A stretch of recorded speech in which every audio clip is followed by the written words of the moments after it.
நண்பர்களுக்கு வணக்கம். நான் சுரேஷ்குமார். இன்னைக்கு வந்து பார்த்தீங்கன்னா ஒரு ரெட் லேடி பப்பாயா தோட்டத்துக்கு தான் வந்திருக்கோம். இந்த தோட்டத்தில் வந்து பார்த்தீங்கன்னா இவங்க புதுசாக வந்து பப்பாளி எல்லாம் வச்சிருக்காங்க. பப்பாளி மரங்கள் நிறைய வச்சிருக்காங்க. இது வந்து ஃபர்ஸ்ட் டைமாக வச்சிருக்காங்க. இவங்களாக ஓனாக ஒரு பராமரிப்பு பண்ணியிருக்காங்க. அதில் எப்படி இருக்குது அப்படிங்கிறத நம்ம இன்னைக்கு வீடியோவில் பார்க்க போகிறோம். பப்பாளி செடிகள் எல்லாம் வாங்குறது வந்து பார்த்தீங்கன்னா இவங்க வெளியே ஒரு பக்கம் வாங்கியிருக்காங்க. ஆனால் இது கரெக்டான தையா என்ன அப்படிங்கிறது வந்து நீங்கள் வீடியோ பார்த்து கமெண்ட் பண்ணுங்கள். நீங்கள் தெரிவிங்க, உங்களுடைய கருத்தை தெரிவிங்க. அப்புறம் இந்த தோட்டத்தில் இவங்க எப்படியெல்லாம் பயிர் பண்ணியிருக்காங்க அப்படிங்கிறத நம்ம இன்றைக்கி இவங்ககிட்ட கேட்போம். எப்படியெல்லாம் பயிர் பண்ணியிருக்காங்க, எந்த கேப்பில் வச்சுருக்காங்க, எத்தனை நாளில் இது காப்பு தொடங்கிச்சு, இது வச்சதுக்கப்புறமா என்னெல்லாம் வளங்கள் கொடுத்தாங்க அப்படிங்கிறதெல்லாம் இருக்கும் இந்த வீடியோவில். ஒரு யூஸ்ஃபுல்லான வீடியோ தான் இருக்கும். ஒரு 10 சென்ட் இருந்தாலும் அதை வந்து எப்படி யூஸ்ஃபுல்லாக பண்ணலாம் அப்படிங்கிற மாதிரி வீடியோ. வாங்க வீடியோக்குள்ளே போகலாம். இது வந்து ஃபஸ்ட்டு சாதாரணமாக ஓட்டி தான் விட்டுருந்தீங்களே, என்ன பண்ணீங்க? ஓட்டி விட்டு என்ன வளம் போட்டீங்க காட்டில்? வளம் வந்து உங்களுக்கு கோழி எருவு, இந்த குப்பை மண் இதெல்லாம் தான் போட்டுருந்துங்க. இயற்கை உரம் போட்டது இயற்கை உரமே தான். அது மட்டும் தான். இது வரைக்கும் வந்து உரமே கொடுத்துட்டு இல்லை. தான் வந்து பொட்டாஸ் கொடுக்குமா கொஞ்சம் வெயிட் வரும். சரி, ஒரு 20 சென்டில் வச்சுருக்குமாண்ணா? அவ்வளோதாங்க. அவ்வளோதான் இல்லை, 20 சென்ட் இருக்கும். இப்போ 20 சென்டில் அப்படின்னா இப்போ 8 அடிக்கு ஒன்று வச்சுருக்கீங்க. வாங்கிட்டு வரும்போது எத்தனை மாதத்தில்? உங்களுக்கு அது 1 மாதத்து செடியாக இருக்கும்னு நினைக்கிறீங்க. 1 மாதத்துக்கு இருக்கும். அந்த ஹைட் இருந்துச்சு இல்லைங்களா? 1 மாதத்து செடி. இப்போ பப்பாளி செடி கீழே வைப்பீங்க இல்லையா? வைக்கும்போது வந்து ஃபர்ஸ்ட் என்னென்ன வச்சுருக்கோம்? நம்ம வைக்கும்போது ஒன்றும் வைக்கலைங்க. நான் எதுவுமே வைக்கல. என்ன எவ்வளோ ஆழம் தோண்டி இருப்போது? ஒரு அரை அடி தோண்டி இருப்பீங்க. அரை அடி தோண்டி இருப்பீங்களா? அரை அடி ஆழங்க தோண்டிட்டு வந்து சும்மா உங்களுக்கு ஒரு அடி ரவுண்டு. சரி அரை அடி ஆழம் அதில் வச்சுட்டீங்க. வச்சு விட்டுருச்சு. ஆனால் 8 அடி கேப்பில் வச்சுட்டீங்க. அந்த வண்டி ஓட்டுறதுக்கு சௌரியமாக இருக்கும் இல்லைங்களா? 8 அடி கேப்பில் வந்து நீங்கள் உங்களுக்கு டில்லர் விடுறதுக்கு சௌரியமாக இருக்கும். களை எடுக்க வேண்டியது இல்லை. களை கொடுத்தோம்னா அதுக்கு செடி கட்டுறது மாத்திரம் எடுத்து விட்டா போதும். இது மண் இப்படி எத்தனாவது நாள்லேருந்து குமிச்சு விடணும்? நம்ம வச்சு எத்தனாவது நாளில் குமிச்சு விடணுங்க? அது வந்து 3-4 மாதத்துக்கு அப்புறமுங்க. 4 மாதத்துக்கு அப்புறம் ஒரு 3 மாதம் போது ஒரு 2 அடி வந்துருங்களா? 2 அடி வந்துடும். அந்த 3 மாதம் வரைக்கும் வளமே கொடுக்கல. இது வரைக்கும் கொடுத்துட்டு இல்லைங்க. இது வரைக்கும் கொடுக்கல. ஆனால் நல்லா செழிப்பாக தான் வருதுங்க. பந்தலோட இது இருக்கு இல்லைங்களா? சரிங்க. அந்த பழைய உரம் ஏற்கனவே வச்ச உரம். தண்ணி வந்து எத்தனை டெய்லியும் ஊற்றுவீங்களா? இல்லைங்க. இது வரைக்கும் பார்த்தீங்கன்னா அந்த நல்ல வேசையாக இருந்து இல்லைங்களா? சரிங்க. அப்போ மட்டும் ஒரு 2 தண்ணி 3 தண்ணி பாஞ்சுது. அதாவது ஒரு வாரத்துக்கு ஒரு தண்ணி, இல்லைன்னா 10 நாளைக்கு ஒரு தண்ணி. 10 நாளைக்கு ஒரு தண்ணி விட்டாலே போதுங்களா? ஒரு 15 நிமிஷம் இல்லைன்னா 20 நிமிஷம் விழுந்துன்னா போதும். தண்ணி 10 நாளைக்கு ஒருக்கா வந்து ஒரு செடிக்கு ஒரு அரை குடம் இருந்தாலே போதும். அது வச்சு எத்தனாவது மாதம் காப்புக்கு வந்துச்சுங்கண்ணா? அது இதுங்க இப்போ எடுத்துருக்கு இல்லைங்களா? இப்போ 7 மாதம் முடிஞ்சுது. 7 மாதம் ஆச்சு. 7 மாதத்துக்கு அப்புறம் தான் காப்பு வந்துச்சு. அதுக்கு இப்போ நீங்கள் இதெல்லாம் மருந்தெல்லாம் அடிச்சிங்களா? இல்லைங்க, எதுவுமே கிடையாது. இது இப்போ இந்த இலையெல்லாம் பார்த்தீங்கன்னா இப்படி சுருண்டு இருக்குது. வைரஸுங்க. அது வைரஸ். இது இலை மேலே அடிக்கணுமா கீழே கொடுக்கணுமா? மேலே தான் அடிக்கணுங்கிறாங்க. அடித்தாலும் அது என்ன சரி ஆகலைங்க. அவங்க அடிச்சுட்டு சரியாகலை. அதனால நான் பார்த்துட்டு அதை அடிக்கல. இந்த பப்பாளி செடிக்கு வந்து வைரஸ் எல்லாம் தாக்காது, பூச்சியெல்லாம் வராதுன்னு சொல்கிறாங்க. இந்த பப்பாளி பால் இருக்க வைரஸ் இருக்கு இல்லைங்க. வைரஸ் இது பார்த்தீங்கன்னா எப்படி இருக்குன்னு பார்த்தீங்களா? செடி வந்துடும் இல்லை? இது அடி வளம் பத்தாதனாலயா இல்லை மேலேருந்து ஆட்டோமேட்டிக்காக அது வர்றதானுங்க? இல்லை நான் பார்த்தீங்கன்னா வளமெல்லாம் நல்லா இருக்குது. நல்ல மண் போட்டிருக்கோம். அதெல்லாம் இல்லை காரணம் அது மேலேருந்து வர்றது தான். அது ஒரு சில செடிக்கு வருது, இப்போ மறுபடியும் படரும். சரிங்க. அப்புறம் பார்த்தீங்கன்னா அப்படியே மாறிடும். இல்லை இப்போ பப்பாளி செடியை பொறுத்த வரைக்கும் சில பேர் சொல்லுவாங்க பப்பாளி இலையை வந்து நம்ம ஆட்டி ஸ்ப்ரே பண்ணாலே பூச்சியெல்லாம் போயிடும் அப்படின்னு சொல்லுவாங்க. ஆனால் பப்பாளி இலைக்கு அந்த பூச்சியெல்லாம் வரும் இல்லைங்களா? கண்டிப்பாக இருக்குங்க. 8வது மாதத்தில் எல்லாமே கம்ப்ளீட்டாக வந்துடும். கம்ப்ளீட்டாக காப்புக்கு தொடங்கிடும். 7 மாதம் வரைக்கும் எந்த இதுவும் எதிர்பார்க்க முடியாதுங்க. இப்போ பூத்து இப்போ காய்னா எத்தனை கிலோ வரும்னா ஆவரேஜ் ஒரு காய்? காய் சைஸ் பொறுத்து வருங்க. 1 கிலோ வரும், 1.25 கிலோ, 1.5 கிலோ வரைக்கும் வரும். 1.5 கிலோ நான் எடுத்தது அந்த அளவுக்கு தான் இருந்தது. எனக்கு பெருசே பக்குவம் இல்லைங்க. சரிங்க. நம்ம வேஸ்ட்டாக இதுக்குள்ளே வேறு எதுவும் பண்ண முடியாது. வாழையெல்லாம் எதுவுமே போட முடியாது. வாழையெல்லாம் போடலாங்க. அந்த அளவுக்கு தண்ணி இல்லை. அதனால் இது வந்து தண்ணி செலவு கம்மி. சரி.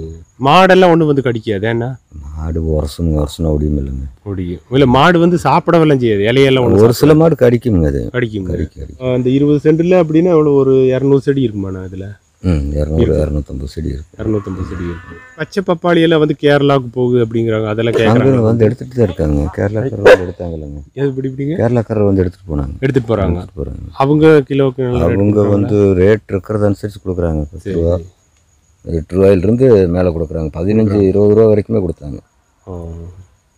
இப்போ நம்ம இந்த பப்பாளி எல்லாம் வந்து பார்த்தீங்கன்னா இப்போ இயற்கை முறையிலேயே வளர்ந்துருக்குது. நீங்கள் எந்த மருந்து அடிக்கலைங்க, உரமும் கொடுக்கல. இப்படி நம்ம போட்டிருக்கிற பப்பாளி வந்து வெளியே யாராச்சும் கேட்டாங்கன்னா நீங்கள் கொடுப்பீங்களா? வெளியூருக்கு ஏற்றுமதி பண்ணணும்னா கேட்டால் நீங்கள் பண்ணுவீங்களா? அளவுக்கு எங்கேயும் செடி அந்த இல்லை, சாதாரணமாக ஒரு 500 கிலோ வேணும் அப்படின்னா கொடுப்பீங்களா? 500 கிலோ 1000 கிலோ அப்படின்னா எடுக்கலாம் கொடுப்பீங்க. இப்போ இப்படி 8 இப்படி 8 இது கரெக்டாக வந்து 8 அடிக்கு தான் வைக்கணுங்களா? அது அல்ல அப்படி தெரியலைங்க. வந்து அந்த லேட்டர் வந்து இல்லைங்களா? சரிங்க, லேட்டர். ஆமாங்க.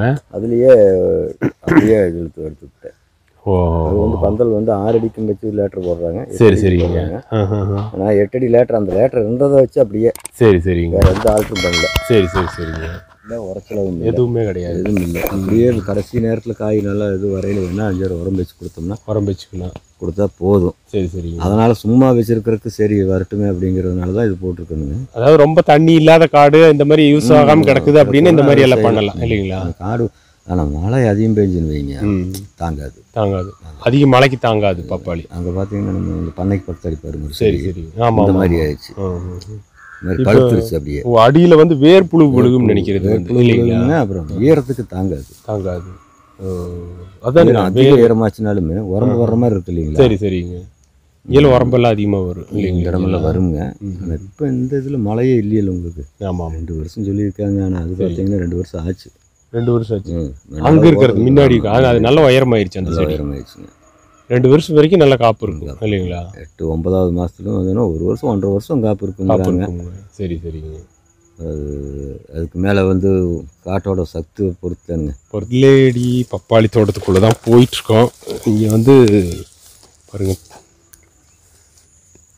ஆனால் இது கொஞ்சம் நீள வாக்கில் இருக்குது. இது எல்லாமே மிக்ஸ் ஆன மாதிரி இருக்குது. ரெட்லேடி நீளமாக இருக்குமா அப்படிங்கிறது தெரியல. நான் கேள்விப்பட்ட வரைக்கும் பால் டைப்பில் இருக்குது. பாருங்கள், இந்த மாதிரி இருக்கும், இந்த மாதிரி தான் இருக்கும். இது பாருங்கள், கீழே சின்னதுலேயே காய்க்குது. 1 அடி ஹைட்டு தான். 1 அடி ஹைட்லேயே வந்து காப்பு வந்துடுது. நான் பராமரிப்பு வந்து ரொம்ப கம்மி அப்படிங்கிறாங்க. எவ்வளோ அழகாக இருக்குது பாருங்கள். ஆனால் ஃபுல்லாக இருக்குது, காய்கள் நிறையா இருக்குது. எந்த ஒரு வளவுமே வைக்கலான்னா இந்த பக்கம் உள்ள எல்லாம் நிறைய காய் இருக்குங்க. இப்போ தான் இதெல்லாம் ரெடி ஆகிட்டுருக்கு காயெல்லாம். செடியே பார்த்தீங்கன்னா ஒரு ஆளோட உயரம் கூட இல்லை. இங்கே பாருங்கள், அங்கே ஆதர்ஷ் நிற்கிறான் பாருங்கள். அந்த பக்கம் தள்ளி நில்ல ஆதர்ஷ். இந்த ஒரு ஆளோட ஹைட் கூட இல்லை, அதை விட சின்னதாக தான் இருக்குது. கீழேருந்தே பறிச்சுக்கலாம், அந்த 1 அடி ஹைட்லேயே பறிச்சுக்கலாம். இந்த ஃபார்மில் வந்து பார்த்திங்கன்னா களையெல்லாம் எடுக்கிறது இந்த டில்லர் அப்படின்னு சொல்லுவாங்க. சின்ன டிராக்டர் மாதிரி இருக்கும் பார்த்தீங்களா, அந்த மாதிரி டிராக்டரில் தான் வந்து இந்த களை எடுப்பாங்க. இந்த 2க்கும் சென்டராக அப்படி விட்டுருவாங்க. இந்த 2க்கு கேப் வந்து 8 அடி கேப்புங்க. ஒவ்வொரு மரத்துக்குமே 8 அடி கேப்பில் விட்டுருக்காங்க. இந்த ஃபார்மில் அவங்களுக்கு தெரிஞ்ச மாதிரி விவசாயம் பண்ணியிருக்காங்க. ஆனால் விவசாயம் பண்ணது கரெக்டாக இருக்குது. இந்த மரங்கள் தான் சிலது வந்து காப்பு சரியில்லை. அதாவது பார்த்திங்கன்னா ரெட்லேடியாக இல்லை. சிலதெல்லாம் வந்து இந்த நீளமாக இருக்குது, வேறு காயும் மிக்ஸ் ஆகிருக்கு. அதனால் இந்த மாதிரி விதைகள் தேர்வு பண்ணும்போது நல்ல விதையாக வந்து பார்த்து தேர்வு பண்ணணும். 2 வருஷமான பப்பாளி மரங்கள் கொஞ்சம் ஹைட்டாக போயிடுச்சுங்க. 2 வருஷம் அப்படின்னாலும் நிறைய பழங்கள் இருக்குது. 10 அடிக்கு ஹைட்டுக்கு போயிடுச்சுங்க. 10 அடி ஹைட்டில் இருக்குது, மேலே வந்திருக்கு. இதில் பாருங்கள், 2 மரம் வந்திருக்கு. ஒரே இதில் 2 பப்பாளி மரம் வந்திருக்கு. ஃப்ரெண்ட்ஸ், அப்போ நீங்கள் பார்த்துருப்பீங்க இந்த பப்பாளி தோட்டத்தினுடைய பராமரிப்பு எப்படி அப்படிங்கிறது. ஒரு அனுபவம் இல்லாமல் இருந்தாலும் நம்ம புதுசாக இந்த மாதிரி ஒரு தோட்டம் வச்சோம்னா எப்படி அதை நம்ம பராமரிச்சிருக்காங்க அப்படிங்கிறத உங்களுக்கு இந்த வீடியோ மூலிமா தெரிஞ்சிருக்கும் அப்படின்னு நினைக்கிறேன். ஓகே ஃப்ரெண்ட்ஸ், இந்த வீடியோ உங்களுக்கு பிடிச்சிருந்துச்சுன்னா இந்த வீடியோக்கு ஒரு லைக் பண்ணுங்கள். நம்ம சேனலை ஃபஸ்ட் டைமாக பார்க்குறீங்கன்னா நம்ம சேனலை சப்ஸ்கிரைப் பண்ணிங்க. மீண்டும் ஒரு நல்ல வீடியோவில் சந்திக்கிறேன். நன்றி, வணக்கம்.